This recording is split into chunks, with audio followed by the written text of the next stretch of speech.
lovely morning to everyone. I am Casey. This is Boots and Bounty Homestead, and you are in Casey's kitchen this morning. And we are going to whip up a farm fresh frittata in the cast iron skillet. Let me show you what we're going to mix all together, and then I will show you how to do it and in what order. So hang tight. So first of all, here is the ingredients that I am going to use, and you can use whatever you like. Now, we're going to do this in like an 8-inch skillet. It's not very big, but this is just going to be enough for me and Steven because Logan doesn't eat it. So, me and Steven can just cut this in half and share it. We've got 6 eggs back here that I've already cracked. And if you have a bigger skillet, like a 9 or 10 inch, you can use 8 eggs. We've got 1 cup of milk. And if you don't have milk, or if you have some heavy whipping cream or sour cream or plain yogurt that you would like to use up, you can use that here as well. I would do about 3/4 of a cup of whatever you're using, and then the last quarter of water, just so it has a little more moisture to be able to cook the eggs and the vegetables. Here we've got about 1.5 cups of shredded zucchini, which I had left over from the zucchini bread recipe. We're going to throw in some tomatoes. These are my little early treats. They are producing really heavily. So I've got these I'm going to use. And then I've got just a small onion here for taste that we had out of the garden. And here we've got some broccoli. And I'm also going to throw in, this is about 1/4 cup or about 1/3 of a cup of bacon bits. Now, with this being a cast iron skillet recipe, if you would like to cook your bacon and crumble it yourself, you can do that. I'm going to cheat. I've already got grease in my skillet from a previous recipe of some sort. I don't even know what I cooked. But this is my homemade lard that's in there. So I'm going to go ahead and use bacon bits. Now, I've already got the eggs cracked and the zucchini shredded. So I'm going to chop these items up here, put them in these 2 bowls that I have sitting in the back. And I'll bring you back and show you how to put everything together. I also have the oven set for 325, and it is preheating while I put all of this together. Okay, so I've got the onions diced up, and I've got the broccoli diced up. The onions are about 1/3 of a cup. Broccoli is almost 1 cup, and then I've got about 1 cup of the tomatoes here. So the first thing that we're going to do is we've got to warm up our cast iron skillet in order to cook the vegetables. We need it hot first or the vegetables will stick. So I've got the grease, the homemade lard that I make. And we've got that in our skillet. I'm going to go ahead and put it on medium-high. Now once it starts going, you may need to see that you need to turn it down. A lot of cast iron skillet you need to cook on medium because it gets so hot and it holds the heat so well. So we are going to let our grease heat up, and then we're going to come back and put the onions in first to go ahead and let them cook down and become translucent. So hang tight and we'll do that. Okay. So we're going to put our onions in first.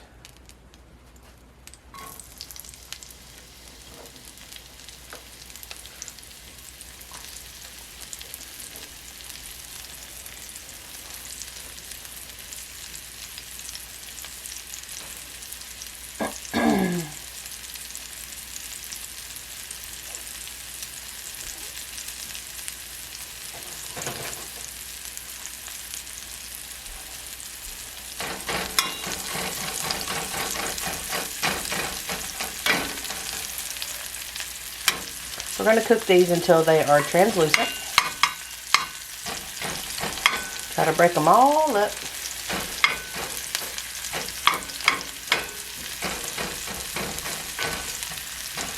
Okay, give them just a few minutes. Okay, it's been a couple of minutes and we're going to stir these. And I'm going to go ahead and add the bacon bits in here so they can go ahead and be warming up like regular bacon. So these are bacon pieces. These aren't the imitation bacon bits. So these are actual bacon pieces.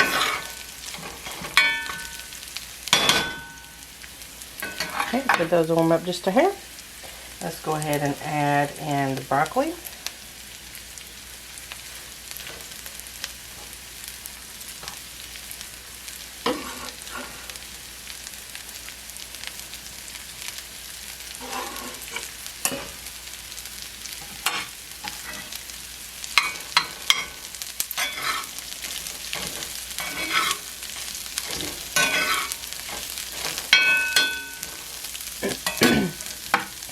Alright, so I can see that the onions and the bacon and broccoli are already absorbing a lot of the grease.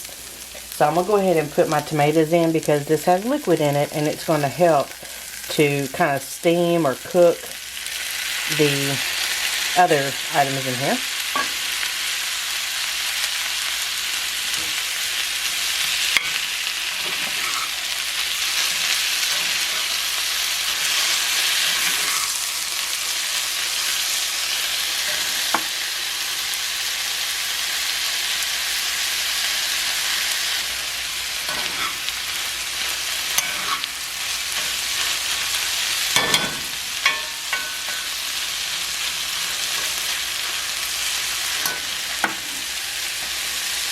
Let's go ahead and add some of our zucchini.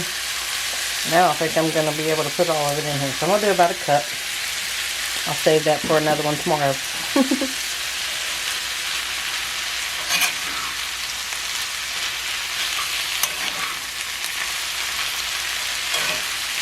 It doesn't take long for all this stuff to cook together.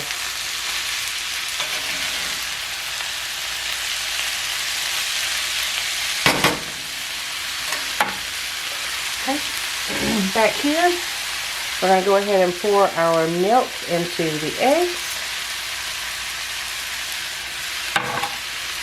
and use a fork or a whisk.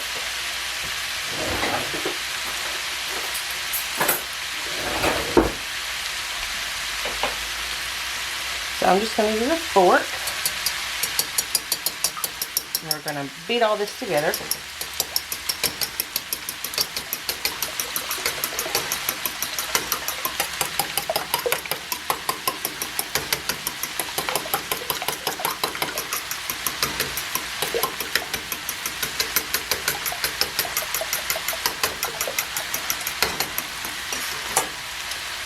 Alright, so at this time you want to go ahead and season your vegetables any way you want to. We are going to do a little bit of thyme, and you can use fresh or dried. These are our dried herbs. I'm going to do a little bit of thyme. Not too much. Thyme is pretty potent.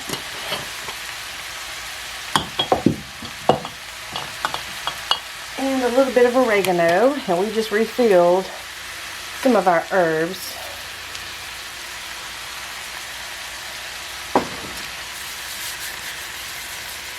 And I like to fresh hand grind as much as I can.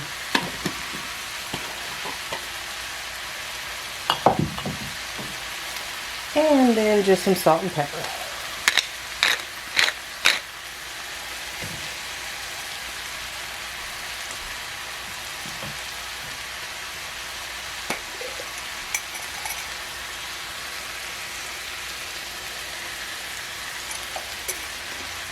You can also put garlic powder or minced garlic in here if you'd like. Alright, so we'll stir this up a little bit. Incorporate all those herbs.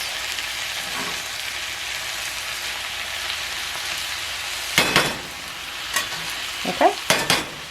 And here's the fun part. See if these eggs are going to fit. I need a skillet that's a hair bigger.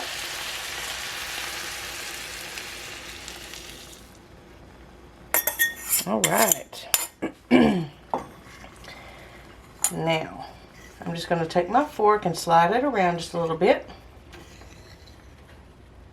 Just to get the eggs all incorporated in the vegetables. Okay. Turn the eye off, and the oven is already preheated, so the next step is to put this in the oven. Here's your little trick.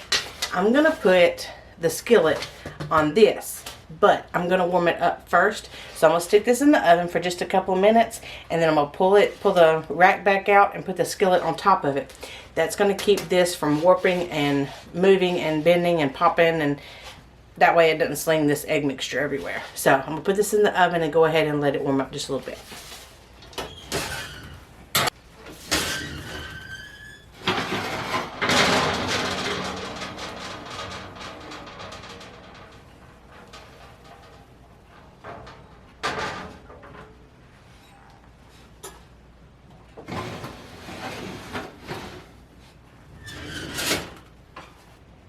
The reason why I'm putting that on the cookie sheet is just simply for overflow. You can do that for any kind of pies or cakes or anything where you don't want it to overflow and drip down into the coil and cause that stinky mess. So that's all I'm putting that on there for. So check back in a few minutes. We're going to be cooking this for about 30 minutes or so. I'm going to start checking it at the 20-minute mark, and I'll let you know a definite time for sure. So hang tight, I'll be right back. Okay, so we're at the 20-minute mark. I'm going to bring you down and show you what it's looking like, okay?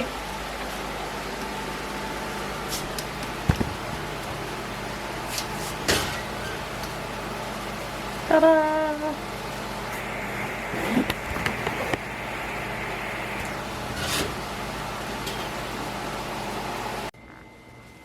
Now what we're looking for is, of course, it to be puffy, but we want it to be set. And I say probably 5 more minutes, but we'll keep checking. So it is starting to get brown, and for the last few minutes, I am going to put some cheese on top. Makes it better. And just kind of let that melt and brown up a little bit. You can see it starting to get brown around the edges. The middle is getting set. So I just want this to brown up a little bit. It smells really good. Okay. And then we'll slide this back in for about 5 minutes. And I'll be back. Alright, y'all. It has been exactly 30 minutes. And it is looking great. That looks super good. It'll start sinking as it cools off, which is fine. So let it rest for about 5 minutes or so. And then you can come in here and you can either flip the whole thing out if you didn't put cheese on top. Or you can just cut it straight in the skillet with a knife and get it out with like a pie server. So let's let this cool off and rest for a little bit. And then we will cut it and I'll show you what it looks like. It is time to cut it. Okay, now because the cheese is on here, I'm just going to run my knife around the edge. Because remember, if your skillet is seasoned right and you greased it, then everything should come out just fine. But the cheese sometimes gets sticky. Alright, so I'm just going to cut this in half.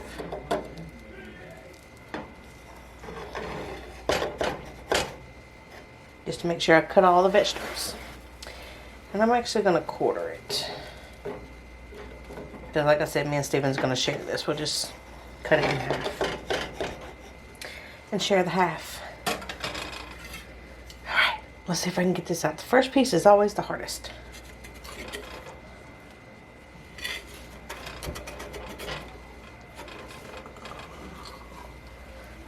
I think I might get it.